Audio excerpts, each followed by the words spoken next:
Hi guys, hope everyone's well and welcome back to the channel. So it is currently a rest day and I am just walking down to the gym to do my morning cardio. So I am going to today go through a full day of eating with yourself, just showing you pretty much what my food looks like on a rest day. It's been a while since the last done one. Since the last actually done one, I think I've done a whole dieting phase in between that. So food's back up now, changed quite significantly. So I'm going to run through what my food looks like on a daily basis. And in terms of like why I walk down to the gym to do my cardio on the rest days, like I've got a car to drive, but I quite like getting steps in nice and early and getting kind of a head start in the day. It's also mentally refreshing and it allows me to get some sunlight exposure. I'd say that, but it's not like it's very sunny this morning, is it? It allows me to kind of get a good bunch of my steps out of the way while I do some work on my phone and sip a coffee. And yeah, so going down to the cardio, 35 minutes on the stairs, drinking a black coffee on the way down, and then crack on with work later on. So that's morning cardio and 5,000 steps boxed off. So it is now sitting at around about 10 o'clock and I'm about to eat my first meal. I don't mind eating a bit later when it comes to my rest days because at the moment, like with not training on a rest day, of course, hence the name rest day, I've got a lot more time to kind of space my meals out. Whereas when I am training on a training day, then I've got kind of that big kind of chunk of time kind of boxed off and that I can't eat. So if I start eating at 10, I can still have like 2 hours between each meal and still finish all 5 of my meals by a reasonable time. And it lets me get my cardio done and steps done. Because I'll pretty much get back and then I'll immediately eat pretty much. And before obviously going to do cardio, I always prepare my food in the mornings. I think that allows me to just stay consistent with it. And it just makes it a lot more convenient than, let's say, cooking every meal from scratch. It's a lot more time efficient. So meal one hasn't really changed, since the diet ended, and it's just 150 grams of mince, 5% fat mince, just so getting a bit less fat through it, and as well as that 150 grams of mushrooms. So quite like a simple meal, and typically like I'll try and keep the first meal without carbohydrates. It can potentially help in regards to your ability to focus and your energy levels. Also, most people are typically hungrier throughout the later half of the day, so it makes sense from an adherence standpoint. It can potentially also do some good, considering I'm doing cardio on my rest day, 5,000 steps. See if there's no kind of glycogen available, no kind of carbohydrates available. Where does your body kind of tap into to use energy? It's going to tap into kind of body fat potentially. So arguably, doing cardio, not having food, not having carbohydrates, you could potentially utilize a bit more kind of, you could burn a bit more body fat, and then the carbohydrates you can consume later could potentially be stored as glycogen in your muscles. So in other words, it can potentially help keep your body composition good while you are bulking, which is why I do cardio, and also keep my fitness in a good spot so it can help my performance in the gym. So yeah, I'm going to tuck into this meal and then just crack on with work pretty much.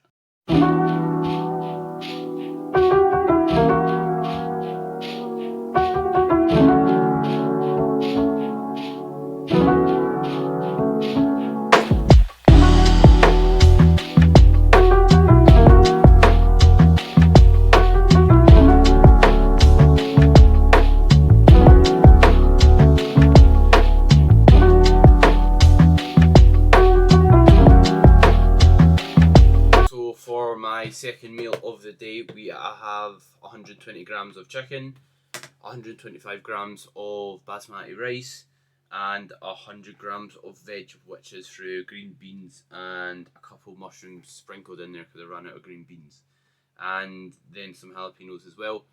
What it says, like, if you want to make your food taste nice and have fruit and vegetables with your meals that you enjoy, that actually complement that meal. For example, like firing a few jalapenos in there, super low calories, but it makes your food taste a lot nicer. And I've got some chili and garlic hot sauce as well. And I've also got, alongside this meal, 20 grams of dark chocolate, just for a bit of a fat source, and because it helps massively with just your ability to stick to a diet, because you get to allow yourself to have kind of that sweet craving, that sweet kind of food in your diet that you actually enjoy. It's not just going to be bland.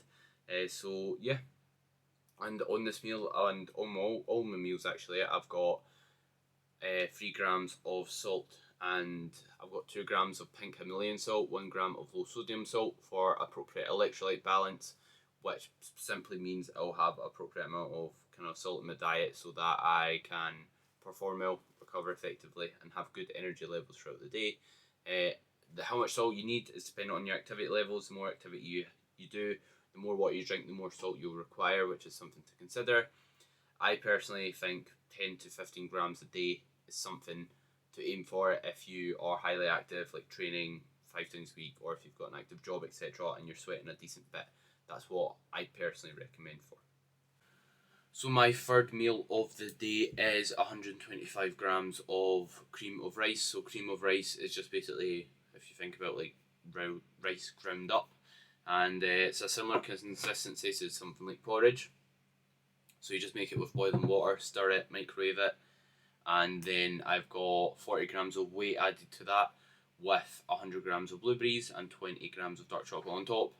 What I do is I stick the dark chocolate on top as well as the blueberries, bang it back in the microwave with the lid on, heat it up, and then the dark chocolate melts on top. And if you ever had the crackle ice cream sauce when you were younger, it turns out like that. So it tastes very nice. One of my favourite meals for sure. And in terms of like blueberries, nothing kind of special about them. Well, to be fair, they've got a ton of health benefits associated to them, and they're a really nutritious kind of berry. So, and they digest super well for myself, so they're definitely like something good to have in your diet. But for the most part, just make sure you're having your fruits and greens. It surprised me how much people go without. And yeah, the benefit of obviously like having cream of rice is you can add how much water you want to add. The benefit of that is when you're gaining, you can add less water, so it's less voluminous, so it doesn't fill you up as much.